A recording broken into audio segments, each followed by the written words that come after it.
কি হয়েছে তোমার দিদি? কিচ্ছু হয়নি, রান্না করছি আর কথা বলছি। আর পায়েল দিদি দাঁত দেখাচ্ছে কেন? ও, হয়ে গেছে। টাটা পায়েল দিদি, ভালো থেকো, সুস্থ থেকো।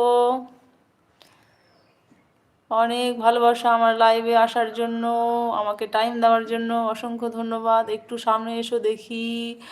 আমার ফেস দেখতে হবে না, আমার নাক মোটা, চোখ টেরা, কালো ভূতনি, এই জন্য আমি ফেস দেখাই না। তোমায় কতদিন দেখিনি বলো তো দিদি, আমাকে দেখতে হবে না। মৌসুমী দিদি অবাক হয়ে যাচ্ছে। আমাকে দেখলে সবাই পালিয়ে চলে যাবে এই লাইভে। চোখ মোটা, চোখ টেরা, নাক মোটা, কালো আমি।